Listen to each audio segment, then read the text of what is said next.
हिरवे हिरवे गार गालीचे हरित तृणांच्या मखमालीचे, त्या सुंदर मखमालीवरती फुलराणीही खेळत होती. पावसाळा सुरू झाला आणि सर्वत्र हिरवळ पसरली की बालकवींची ही कविता आपसुकच ओटी येऊ लागते. श्रावण अगदी जवळच आलेला आहे. श्रावणातील प्रत्येक दिवस हा नाविन्यपूर्ण निसर्गाचे सुंदर रूप दाखवत असतो. श्रावणाच्या आधी पावसाला सुरुवात झालेली असते, त्यामुळे श्रावणात सर्वत्र हिरवेगार वातावरण झालेले असते. हिरवळ अगदी सर्वत्र पसरलेली असते. श्रावण हा मराठी महिन्यातील 5वा महिना, जो व्रतवैकल्याने भरलेला आहे. श्रावणात काय काय येते, कुठले कुठले सण येतात, कुठले कुठले व्रतवैकल्य केले जातात, त्याबद्दलच आपण आज थोडक्यात पाहणार आहोत. त्यानंतर 4 ऑगस्ट 2024 रोजी दर्श अमावास्या, याच दिवशी दीपपूजन ही आहे. या दिवशी आपली वास्तू शांत राहावी, सर्व दोष दूर व्हावे, पितरांची सेवा या दिवशी केली जाते.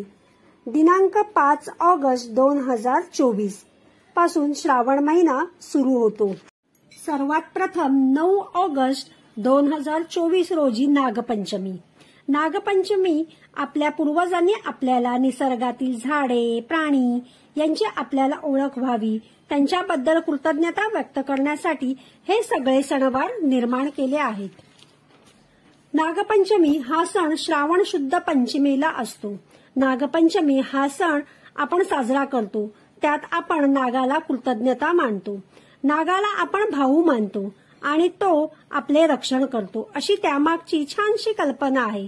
त्यामागची खूप सुंदर अशी एक कथा देखील आहे. आजकालच्या धावपळीच्या जीवनात ह्या कथा ऐकायला, वाचायला कुणाकडे फारसा वेळ नसतो आणि जो तो त्याचा प्रश्न. कुणाला आवड असते ह्या गोष्टी ऐकायची, वाचायची, पण मला असं वाटतं की कित्येक जण नागपंचमीला नागोबा तर पुजतात, पण त्याचे का पूजन करायचे हेच त्यांना माहीत नसते. पण ह्या गोष्टी जर आपणच आपल्या पुढच्या पिढीला नाही सांगितल्या तर त्यांना तरी कशा समजणार. पूर्वी तर नागपंचमीला सगळ्या स्त्रिया छान अगदी तयार होऊन वारुळापाशी जायच्या. त्याला हळद, कुंकू, फूल वाहायच्या. नागोबाला दूध दिलं जायचं, ज्वारीच्या लाया दिल्या जायच्या. पण शहरात कुठे आली वारुळं. मग मला आठवतंय, आम्ही खूप लहान होती मी त्यावेळेस गारोडी दारोदारी नागोबा घेऊन फिरायचे, पण पर्यावरणाच्या दृष्टीने ते बरोबर नसल्यामुळे त्यावर बंदी केली गेली. नंतर काही जण नागपंचमीला दारोदारी मातीचे नागोबा घेऊन फिरायचे. मग त्यालाच हळद, कुंकू, फूल वाहून पूजा केली जात होती. बऱ्याच जणांकडे नागपंचमीला नागोबाची पूजा केली जाते. त्याच दिवशी आमच्याकडे आवर्जून पातोळ्याही केल्या जातात. छान नागोबाची पूजा झाली, नैवेद्य दाखवला आणि संध्याकाळी 5च्या दरम्यान जो पाटावरती पूजेला लावलेला नागोबा असतो ना, तो आळूपाशी ठेवतात. जसं आपण गणपतीचं विसर्जन पाण्यामध्ये करतो तसेच नागोबाचे आळूपाशी करतात. त्या दिवशी तळलेले पदार्थ केले जात नाहीत, म्हणून पातोळ्या केल्या जातात. आता आमच्याकडे पातोळ्या केल्या जातात. तसेच इतर गावात काही दुसरा प्रकारही केला जात असेल. शेतकरी या दिवशी नांगरत नाही, कापणी करत नाही किंवा कोणतेही झाड तोडत नाहीत.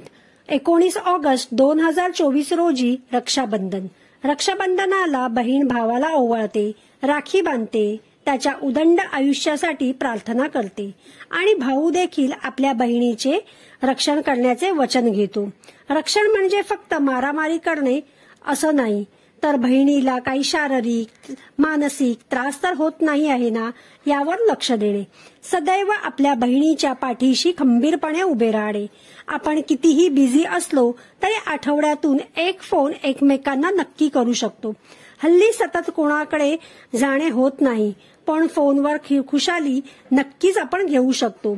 हे रक्ताचे, प्रेमाचे नाते असते. किती रुसवे फुगवे असले तर ते जास्त काळ ठेवू नये असे मला वाटते. कारण आपण जे वागतो तेच आपली मुले पण पाहत असतात आणि तसेच अनुकरण करतात आणि आपल्याला त्यांच्यासमोर छान आदर्श ठेवायचा आहे.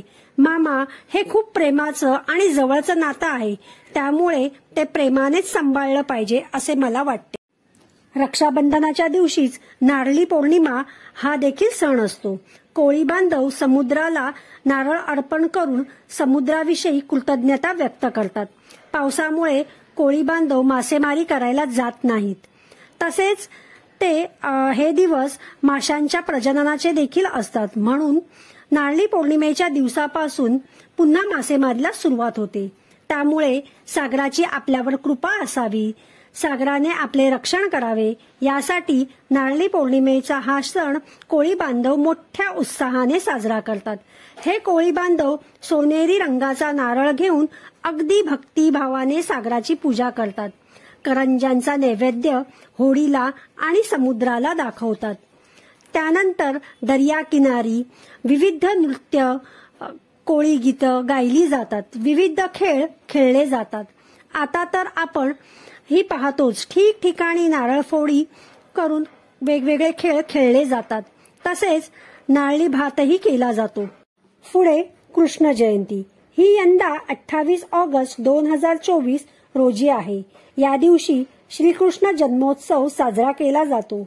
या दिवशी उपवास करतात आणि रात्री 12 वाजता श्रीकृष्ण जन्मोत्सव साजरा केल्यानंतर हा उपवास सोडला जातो. श्रीकृष्ण जयंतीच्या दिवशी शेगलाच्या पानांची भाजी आवर्जून केली जाते. रात्री 12 वाजता श्रीकृष्ण जन्माच्या वेळी कृष्णाला पाळण्यात घातले जाते. पाळणा देखील म्हटला जातो. श्रीकृष्ण जयंतीच्या दुसऱ्या दिवशी म्हणजेच 27 ऑगस्ट 2024 या दिवशी गोपाळकाला सर्वत्र साजरा केला जातो. गोपाळकाला म्हणजे दहीहंडी असेही म्हटले जाते. या दिवशी मुले एकावर एक थर रचून हंडी. आता मी तुम्हाला श्रावणातील प्रत्येक वारांची थोडक्यात माहिती सांगते. दर सोमवारी श्रावणी सोमवार केले जातात. मंदिरात जाऊन पिंडीची पूजा केली जाते किंवा घरातही श्रावणी सोमवारी महादेवाची पूजा केली जाते. मंगळवारी मंगळागौर केली जाते. ज्या मुलींचे नवीन लग्न झालेले असते त्या श्रावणातील मंगळवारी मंगळागौरीची पूजा करतात. बुधवारी बुधवाची पूजा केली जाते. गुरुवारी बृहस्पती देवाची पूजा केली जाते. श्रावणी शुक्रवारी जिवतीची पूजा केली जाते. आपल्या मुलांना उदंड आणि यशस्वी आयुष्य मिळावं म्हणून जिवतीची पूजा केली जाते. ह्याची पण एक खूप सुंदर अशी कथा आहे. जर तुम्हाला ऐकायची असेल तर YouTubeवर नक्की मिळेल. ती पण तुम्ही ऐकू शकता.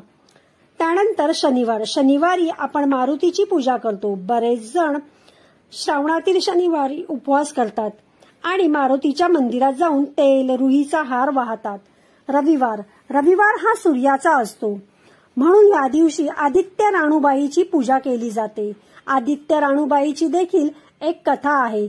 ही पूजा अगदी साधी सोपी असते. नेहमीप्रमाणे पाटावर सूर्याची प्रतिमा रांगोळीने किंवा चंदनाने काढून याची पूजा केली जाते. आता प्रत्येक वारी कोणकोणती पूजा केली जाते तेही मी तुम्हाला थोडक्यात इथे सांगितलेले आहे.